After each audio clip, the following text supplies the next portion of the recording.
Assalamualaikum warahmatullahi wabarakatuh. Waalaikumsalam warahmatullahi wabarakatuh. Alhamdulillahirabbil alamin wassalatu wassalamu ala asrofil anbiya'i wal mursalin wa ala alihi washabihi ajmain. Asyhadu an la ilaha illallah wa asyhadu anna Muhammadar Rasulullah. Allahumma shalli ala sayyidina Muhammad wa ala sayyidina Muhammad. Para pecinta Al-Araf TV, kita bertemu kembali. Nah, kita akan membahas prolog pertama kita, video prolog kita yang kemarin kita ada bahasan di situ. Alhamdulillah kita sudah berkumpul full tim di sini. Semoga dari hasil ini kita bisa dapat ilmu yang manfaat. Ustaz, alhamdulillah Ustaz, gimana kabar Ustaz? Alhamdulillah. Alhamdulillah. Di sini sudah ada Pak Budi dan Pak Irsal. Mongol, King of Mongol. Jadi kemarin kita udah bikin pembahasan saat. Jadi kita akan membahas tentang mulai masuk kepada bab rukun iman dan rukun Islam. Alhamdulillah di situ kita sudah bertemu kemarin, ada beberapa teman juga yang ikut, dan di sini ada banyak sekali pertanyaan-pertanyaan yang mungkin bagi kita rukun iman dan rukun Islam tuh udah banyak yang tahu gitu loh. Tapi dalam hal pengaplikasiannya kita sebenarnya belum tentu runut di situ, atau bisa jadi banyak rukun-rukun yang kita tinggalkan gitu loh. Jadi kita langsung aja. Waktu itu kita pernah membahas kemarin itu tentang apa sih iman, Ustaz, gitu. Kalau berdasarkan yang saya ini kan dari Imam Al-Ajuri itu, bahwa iman tersebut adalah pembenaran dengan hati, ikrar dengan lisan, dan pengamalan dengan anggota tubuh. Dalam hal di situ, teman-teman masih banyak pertanyaan ini. Mana sih yang duluan nih, Ustaz? Rukun iman duluan yang kita aplikasikan, baru kita jadi Islam? Apa Islam duluan baru iman? Gimana, Ustaz? Baik. Bismillahirrahmanirrahim. Alhamdulillah wassalatu wassalamu ala Rasulillah wa ala alihi wa sahbihi wa man walah. Yang pertama, tadi ya bukan mengomentari. Kita bahas dulu pengertian imam menurut Imam siapa tadi? Al-Ajuri. Imam Al-Ajuri, bahwa iman itu adalah, dan ini juga menurut mayoritas ulama ya. Iman itu adalah tasdiqun bil qalbi. Membenarkan dengan hati. Wa qaulun bil lisan, mengucapkan dengan lisan, wa amalun bil arkan. Mengamalkan dengan anggota badan, kan begitu. Maka kalau dari definisi iman ini gampangnya gini, orang mukmin itu ya yang tiga-tiganya ada. Disebut orang itu mukmin dalam artian mukmin yang benar. Itu kalau tiga-tiganya aja, hatinya mengimani, lisannya mengucapkan, badannya mengamalkan. Itu mukmin. Nah, lalu bagaimana kalau salah satu dari ketiga ini tidak ada? Gak jadi berarti. Nah, berarti statusnya apa ini? Misalnya gini kan, unsurnya kan tiga kan tadi, tasdiqun bil qalbi, janan atau bil qalbi, ya, membenarkan dengan hati, mengucapkan dengan lisan, dan mengamalkan dengan anggota badan. Lalu bagaimana kalau ada orang dia hatinya nggak mengimani, tapi lisannya mengucapkan, badannya mengamalkan? Statusnya apa? berarti belum yakin, belum iman. Nah, statusnya apa? Namanya apa? Enggak iman dia. Bukan. Oke, istilahnya apa? Kalau gak iman, gak iman. Tapi kan dia punya nama. Non muslim kayak gitu. Bukan Enggak, kalau tadi kan mukmin itu adalah nama dari orang beriman. Orang beriman bahasa Arabnya mukmin, gitu kan. Jadi kalau disebut kata mukmin artinya dia orang beriman. Disebut mukmin kalau tiga tadi terpenuhi kan? Iya. Hatinya mengimani, membenarkan, lisannya mengucapkan, badannya mengamalkan. Lalu kalau ada orang ini hilang poin yang pertama, unsur yang pertama. Non mukmin dong. Istiqomah. Apa namanya? Tidak bertakwa. Hatinya tidak mengimani, lisannya ngomong ya asyhadu alla ilaha illallah, ngomong. Terus badannya mungkin secara zahir dia mengamalkan kebaikan. Tapi hatinya enggak iman. Namanya apa? Munafik. Nah, jadi kalau satu unsur ini tidak ada, dia jatuhnya ke munafik. Nah, ini seperti ucapan orang-orang munafik, dia datang pada Nabi SAW mengatakan, engkau adalah Rasulullah. Dia lisannya ngomong, engkau adalah Rasulullah, tapi hatinya mengingkari. Itu munafik. Terus kalau unsur yang kedua nggak ada, hatinya mungkin mengimani, tapi dia nggak mau mengakui dengan lisan. Badannya mungkin dia berbuat baik. Statusnya apa? Kafir. Kafir. Jadi orang kafir itu bukan berarti orang dalam hatinya nggak beriman, bisa jadi hatinya mengimani. Karena itu urusan dia dengan Allah Subhanahu Wa Taala kan. Bisa jadi hatinya meyakini percaya, tetapi karena faktor tertentu, ego tertentu, kepentingan tertentu, dia gengsi mau mengakui. Seperti ketika contohnya gini, Nabi Muhammad diutus di tengah orang-orang Quraisy. Itu banyak di antara mereka ngerti kalau hatinya itu yakin sebenarnya kalau yang dibawa Nabi Muhammad itu satu kebenaran. Tapi karena mungkin ini faktor takut kehilangan kekuasaan, kehilangan pengaruh, kehilangan pengikut, dia tidak mau mengakui, bersaksi bahwa Muhammad adalah utusan Allah, maka jatuhnya kafir. Nah, kalau yang hilang poin yang ketiga, hatinya mengimani, lisannya mengucapkan, tapi anggota badannya meninggalkan atau dia maksiat terus misalnya, jatuhnya apa? Fasik. Nah, jadi dari 3 unsur ini saja nanti berarti berdasarkan definisi iman dari Imam Al-Ajuri tadi, manusia itu bisa dibagi menjadi 4 ya. Yang terpenuhi semuanya namanya mukmin, yang hilang hatinya munafik, yang lisannya tidak mengucapkan kafir, yang tidak mengamalkan namanya fasik. Nah, jadi ada 4 ya, mukmin, munafik, kafir sama fasik. Oke, itu ya dari definisi iman menurut mayoritas ulama. Lalu ada pertanyaan tadi, antara iman dengan Islam itu duluan mana? Ini pertanyaannya perlu diluruskan dulu. Nah, artinya agak membingungkan kalau pertanyaannya seperti itu. Kenapa gini? Karena 2 kata ini, Islam dan iman itu, kalau 2 kata ini berpisah, itu artinya sama, Pak. Sama itu maksudnya, iman itu ya Islam, Islam ya iman. Itu kalau 2 kata ini berpisah. Contohnya di surat Al-Baqarah misalnya, innallaha la yudhi'u imanakum. Sesungguhnya Allah tidak menyia-nyiakan iman kalian. Iman di sini artinya apa? Salat. Iman di sini ditafsirkan sesuai dengan waqi' dulu berdasarkan turunnya ayat ini, sebab turunnya ayat ini. Iman di sini artinya adalah salat. Padahal kita tahu salat itu rukun Islam atau iman? Islam. Rukun Islam. Salat kan rukun Islam kan?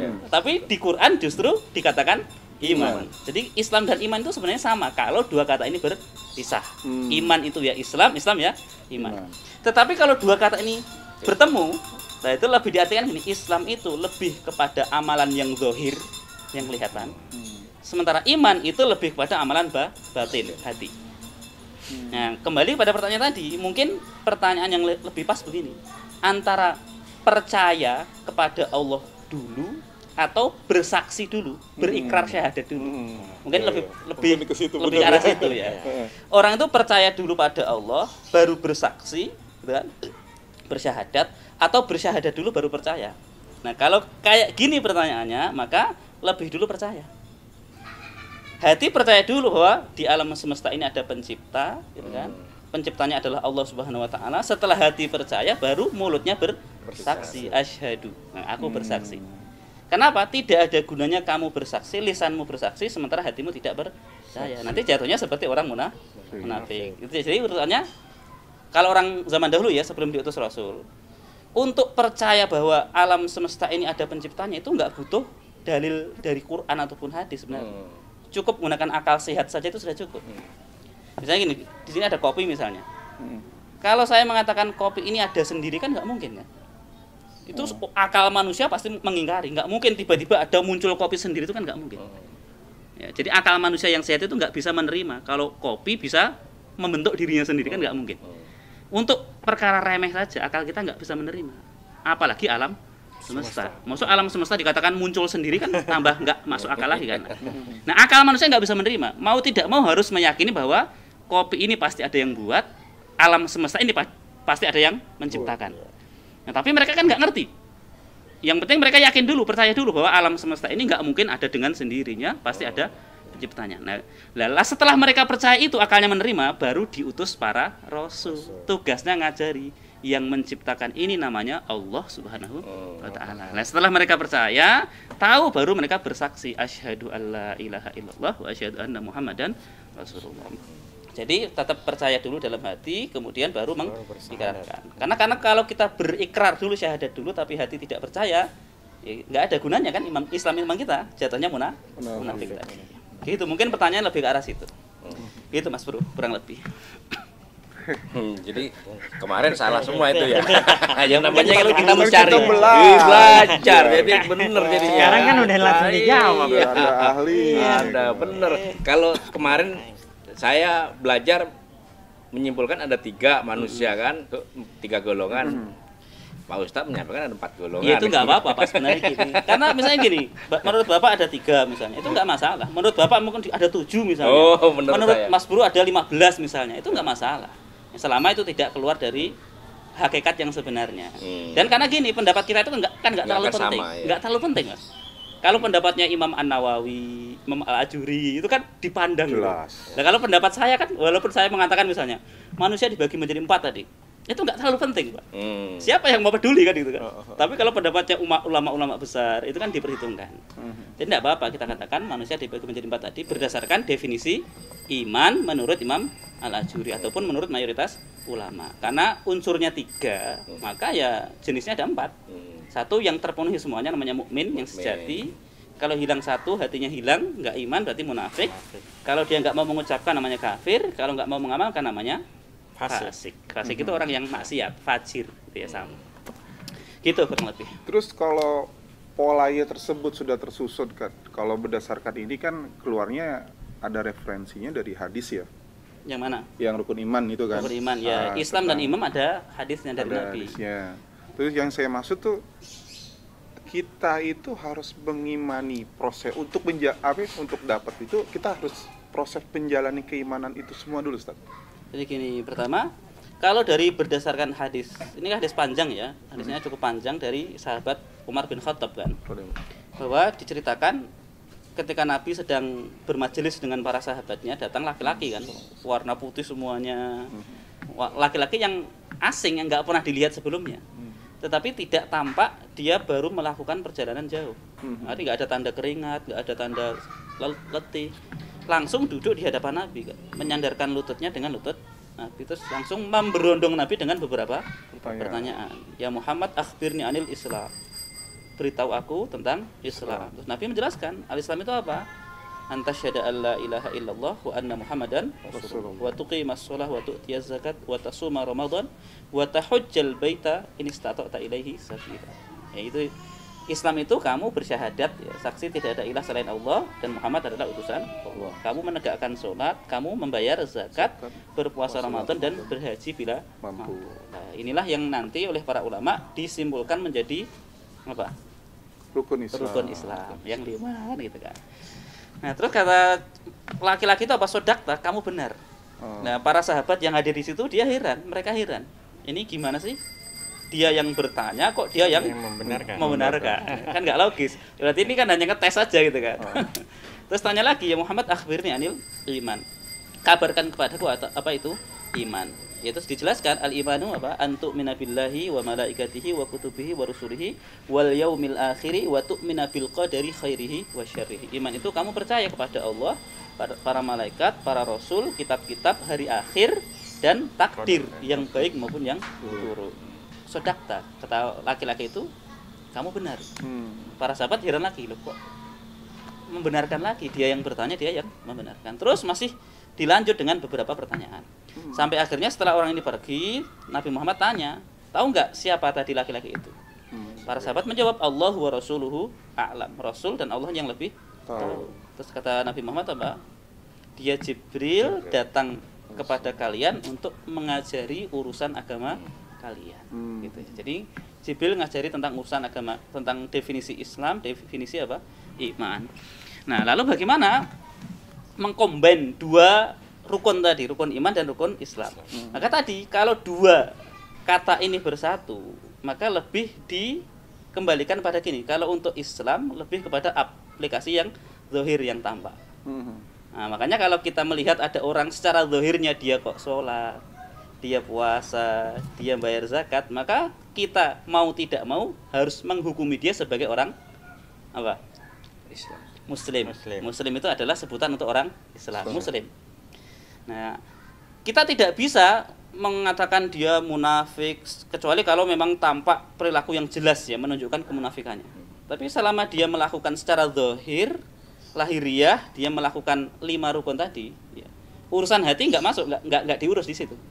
Ya, meskipun ya hatinya mungkin benci, dia hanya pura-pura pengen menipu orang Islam misalnya, kita nggak berhak untuk menghukumi hati seseorang. Nah itu urusan iman nanti ya, urusan iman. Nah jadi kalau antara Islam dan iman tadi Untuk Islam itu hanya dilihat pada aplikasi yang dohir-dohir saja. Secara amal lahiriah seperti apa? Kalau dia sudah melakukan 5 hal tadi secara dohirnya, maka kita hakimi, kita hukumi dia sebagai orang Islam, dia Muslim. Tetapi apakah mukmin atau tidak? Belum tentu. Karena iman itu tadi, kalau Islam adalah amalan lahiriah, kalau iman itu hati. Lah hati siapa yang tahu? Nah itu urusan Allah dengan hambanya, urusan dia dengan Allah Subhanahu wa ta'ala. Maka kita nggak bisa mengklaim ataupun memastikan kamu pasti mukmin. Belum tentu. Kan kita nggak bisa membedah hati seseorang. Kalau saya menghakimi bapak muslim, bisa.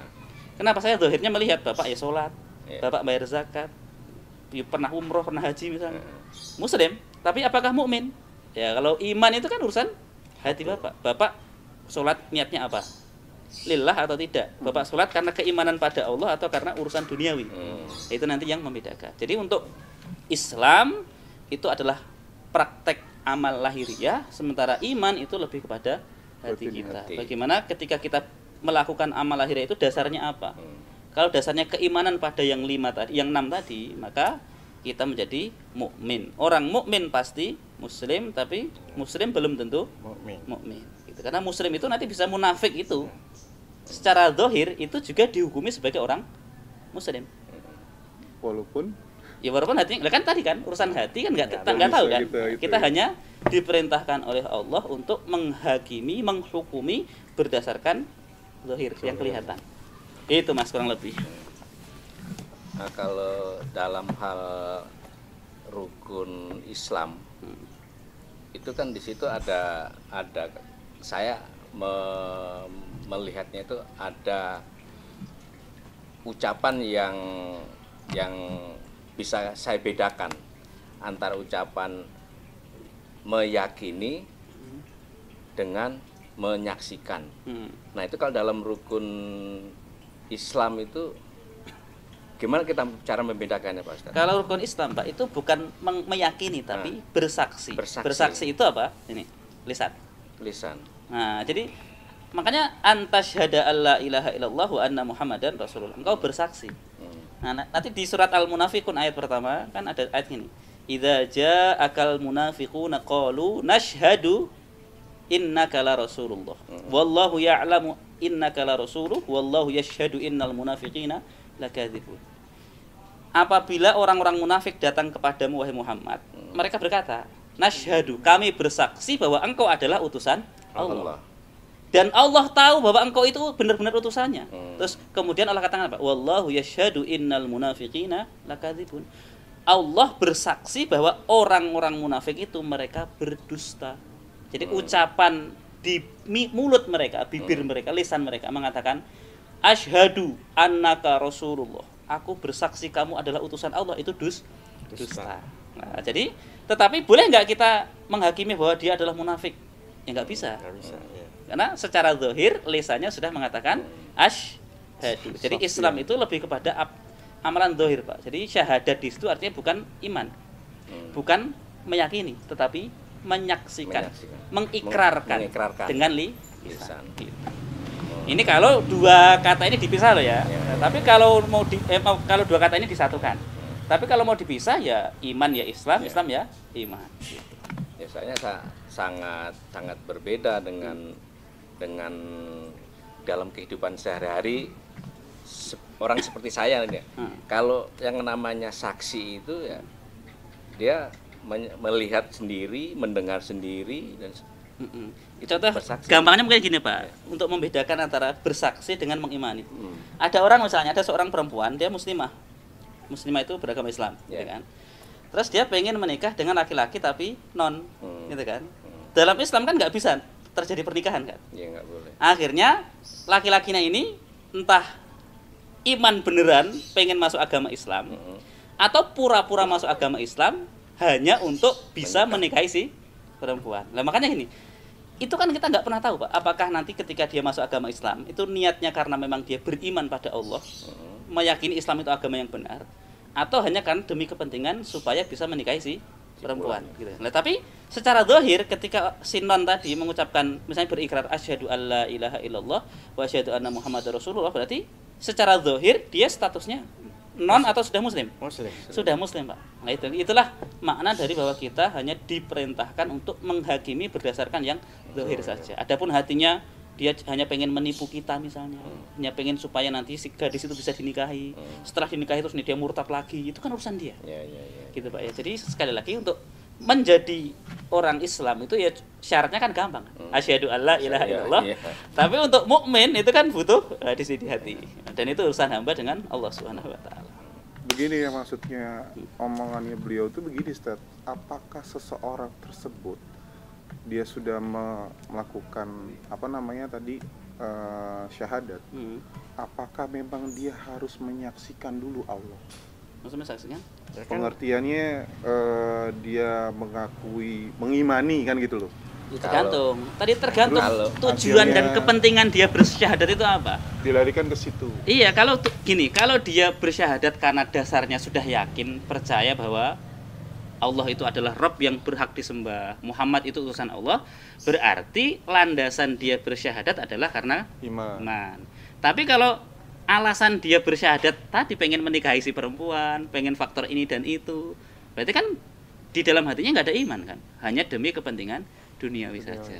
Itu berarti nggak ada iman di dalam hatinya. Maka jatuhnya munafik tadi. Soalnya kalau secara awam sungguh sangat berat untuk menjadi seorang muslim, misalkan kayak gitu ya. Contohnya kan aku bersaksi bahwa tiada Tuhan selain Allah dan aku bersaksi Muhammad Rasulullah. Allahnya nggak pernah ketemu, Nabi Muhammad SAW-nya nggak pernah ketemu, kan gitu kan? Lah makanya itu kan pentingnya tadi. Ada faktor Iman dulu baru bersaksi. itu. Orang itu kalau sudah iman kan baru bisa bersaksi. Tapi lain halnya kalau orang munafik tadi kan, dia nggak butuh iman karena dia bersaksinya landasannya bukan karena kepercayaan dalam hati, tapi karena pengen menikahi si perempuan. Bagi dia nggak penting iman itu, yang penting aku bisa nikah dengan si perempuan itu. Nah, berarti pas kita belajar tentang iman ini jelas jadinya. Pak Ustadz, Ya. sebenarnya kita beriman kepada Allah. Beriman kepada Allah ini pengertian yang itunya bagaimana tuh, Ustadz? Jadi dari 5 rukun iman tadi itu sebenarnya asalnya ataupun paling pokok itu ya iman kepada Allah. Kalau orang sudah nggak iman kepada Allah itu nggak mungkin iman kepada yang setelahnya. Oh iya. Ya. Kenapa? Contoh gini, kalau orang nggak iman pada Allah, bagaimana dia bisa iman pada malaikat? Wong dia juga nggak pernah melihat malaikat. Sementara kita mengimani malaikat itu dari mana? Dari informasi yang disampaikan oleh Allah. Kan dasar itu.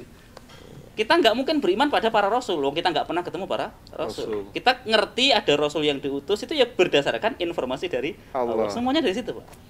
Jadi pertama orang itu harus percaya dulu bahwa Allah itulah Rabb yang Khalik, yang sudah menciptakan kita. Mulainya dari situ dulu, Pak. Ya, mulainya dari situ dulu. Bahwa di alam aku ini ada, mesti ada yang mengadakan. Alam semesta ini ada, wujudnya mesti ada yang mewujudkannya. Nah, baru kan akal manusia kan bertanya-tanya siapa. Akhirnya dia bertanya, kemudian ketemu orang yang ngasih arahan, yang menciptakan ini adalah Rabb Allah Subhanahu wa taala. Maka kalau mau beriman kepada Allah dengan iman yang benar harus memahami ya bahwa sifat Allah itu sempurna, zatnya sempurna, perbuatannya sempurna. Dari situ, Pak.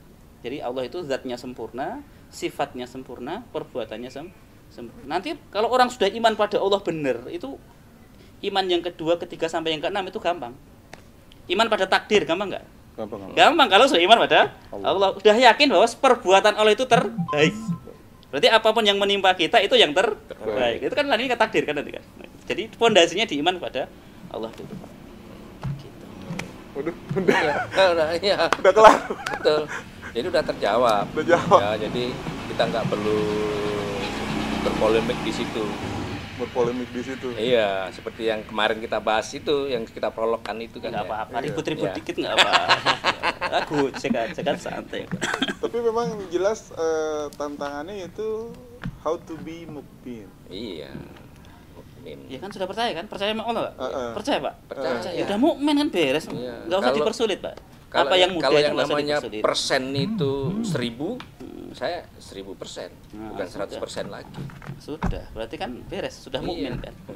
Nah, mukmin dalam artian hatinya, tinggal aplikasinya. Nah, kan? itu loh. Artinya kan modalnya dari situ dulu. Aplikasinya yang kemarin itu Pak Ustadz, berdebatan pagi itu dengan rekan-rekan itu, kenapa sih kok manusia itu selalu nggak stabil. Imannya. Imannya naik turun. Kita baru dengar kultum di masjid begitu keluar. Oh iya, Nah, iya. itu mohon bantu penjelasannya Jadi, Pak Ustadz. kalau keyakinan kita sebagai mukmin ya, ahlus sunnah wal jamaah tentang iman itu adalah al imanu yazidu wa yanqus. Iman itu kadang naik, kadang turun. Kadang naik, kadang turun ya. Ibarat siklus perjalanan ataupun siklus imannya seseorang itu yang ini, naik, turun, naik, turun. Itu stabilnya orang mukmin itu begitu, Pak. Justru naik, turun itu stabilnya. Nah, yang diupayakan gini, jangan sampai pas naik kebablasan.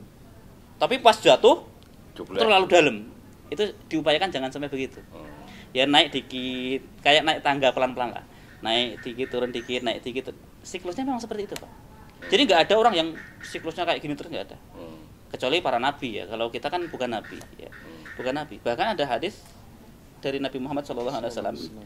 Itu seorang sahabat itu curhat pada Nabi, namanya Abu Hurairah. Ya Rasul, ya Rasulullah, idza ra'ainaka raqat qulubuna. Ya Rasul, kalau kami sedang bersama engkau, sedang melihat engkau, duduk di majelismu gitu kan, maka hati kami ini lembut. Wa kunna min ahlil akhirah, dan kami menjadi penduduk negeri akhirat. Artinya orang yang nggak kepikiran dunia, orang yang pokoknya orientasinya ibadah akhirat terus.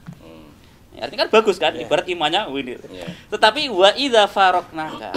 Tetapi kalau kami berpisah dengan engkau, pulang ke rumah, ke pasar, dagang, bisnis misalnya kan. Syamimnan nisa wal aulad. Kami kembali sibuk dengan istri dan anak-anak kami. Wa ajabatna dunia, dan kami kembali apa? Tersilaukan oleh gemerlap dunia. Coba ini yang ngomong bukan kita loh. Sahabat.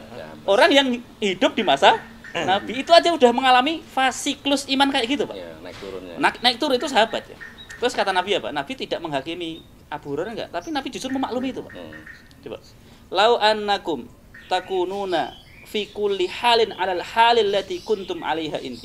Kalau seandainya keadaan iman kalian itu seperti keadaan ketika bersamaku terus-menerus.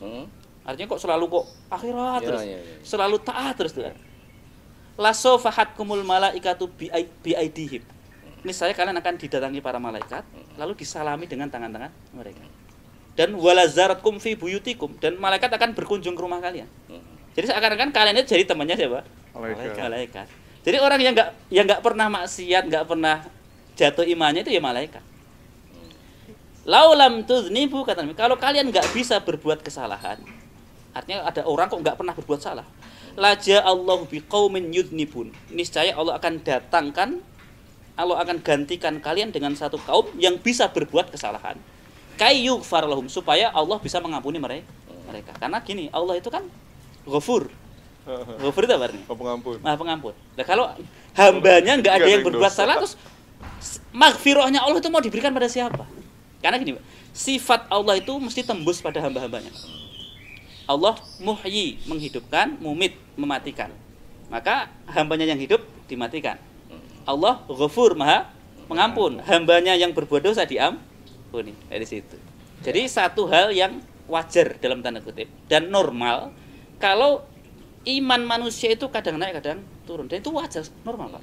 Coba sekarang ini, pernah nggak kita antum lah ada bapak-bapak ini momen pas lagi semangat sekali sholat sunnah, pernah nggak?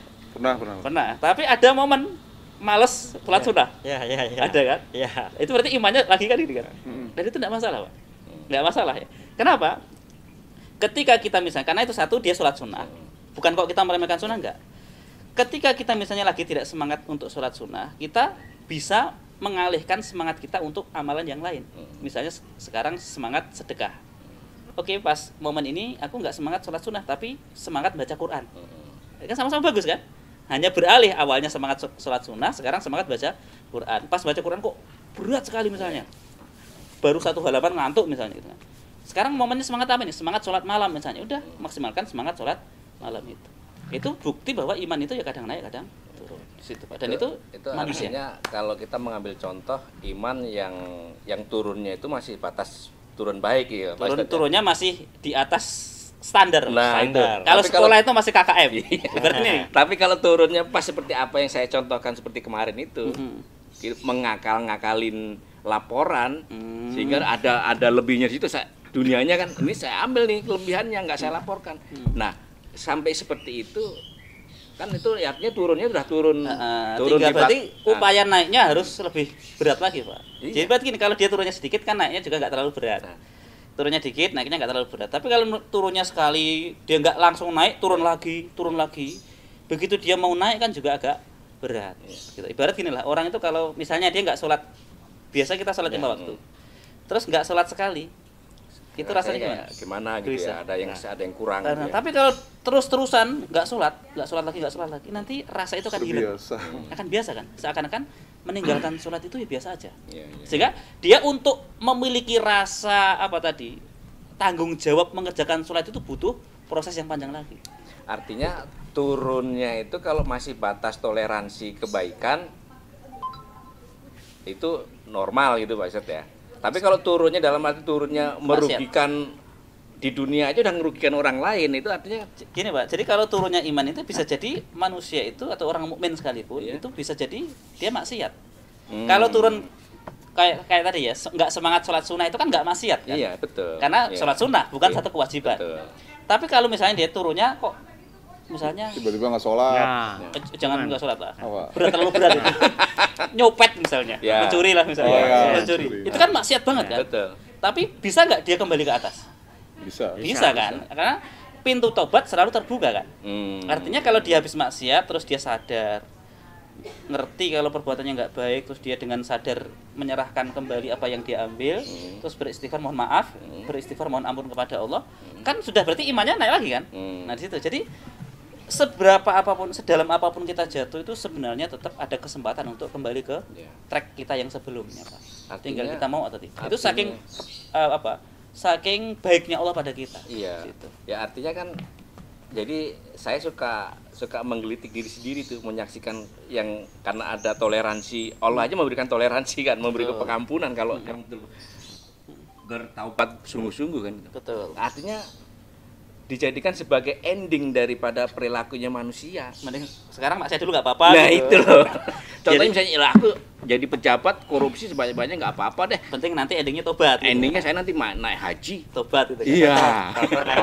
Nggak segampang itu, Pak. Nah, Jadi ada loginya gini loh, Pak. Jadi tobat sama maksiat. Tobat itu seperti penawar racun. Maksiat seperti racun. Jadi penawar untuk kemaksiatan itu ya tobat. Tobat. Jadi maksiat adalah racun, tobat adalah penawarnya. Orang yang berakal itu tidak mungkin sengaja minum racun hanya karena tahu di situ ada penawar. Misalnya ini, Pak, ini racun, ini penawar, silakan diminum. Mau nggak? Enggak mau. Ada penawarannya, Pak. Enggak mau. Orang yang berakal Hati mesti nggak itu mau nggak kan? mau. Iya, maksudnya gini kan, khawatirnya gini, kalau pas minum racun langsung wassalam, Ya. nggak sempat minum Oh, penawar, racun, kan gitu ya. kan? Lah, sama maksiat juga begitu, Pak. Ya, Orang ya. yang beranggapan aku maksiat dulu, nanti mau masa muda gitu kan, mau masih muda nanti pas sudah 50 tahun atau masa pensiun lah 60 tahun baru tobat. Lah dia nggak pernah mikir siapa yang menjamin dia hidup sampai usia 60 tahun di situ. Ya kalau pas minum racun langsung mati, pas maksiat dia mati. Nah, akhirnya bayangan dia mau tobat di akhir ternyata Allah nggak kasih kesempatan.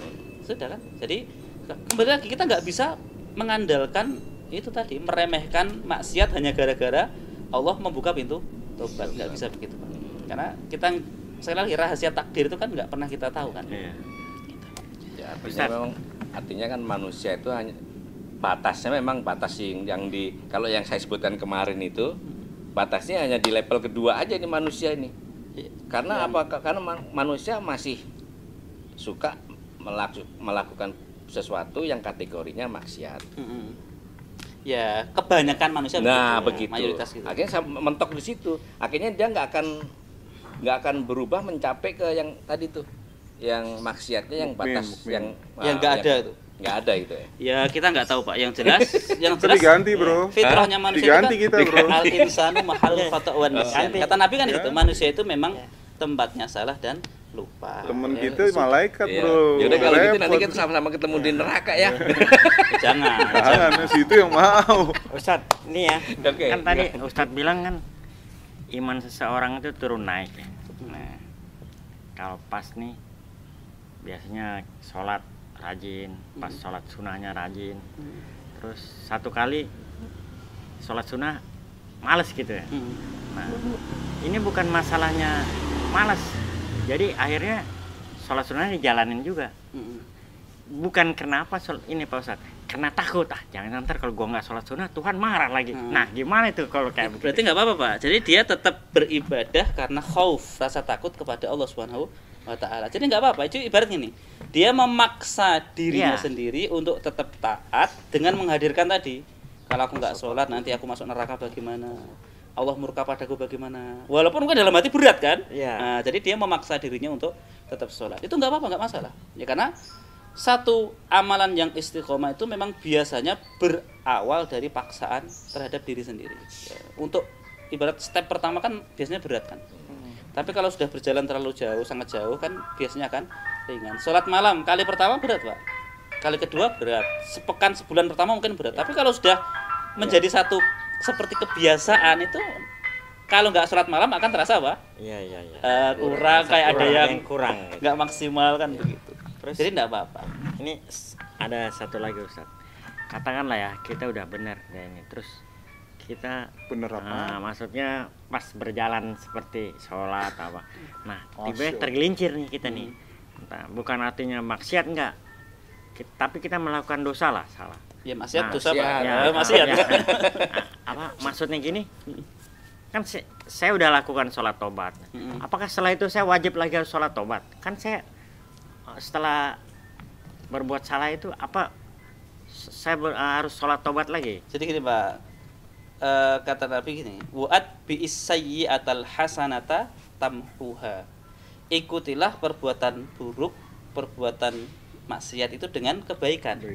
Dengan harapan kebaikan itu bisa menghapus perbuatan buruk. Jadi kalau ada orang maksiat, itu ya segera diikuti dengan perbuatan yang baik. Di antaranya apa? Ya Bapak ambil air wudhu, kemudian sholat tobat 2 rakaat. Terus besok kok maksiat lagi? Ya kayak gitu lagi Pak. Ambil air wudhu, sholat tobat 2 rakaat. Dan dalam sholat itu Bapak habis itu Bapak benar-benar menyesal, berjanji tidak akan mengulanginya lagi. Nah, di antara tanda tobat seseorang itu diterima adalah dia nggak kembali berbuat maksiat yang sama, gitu Pak.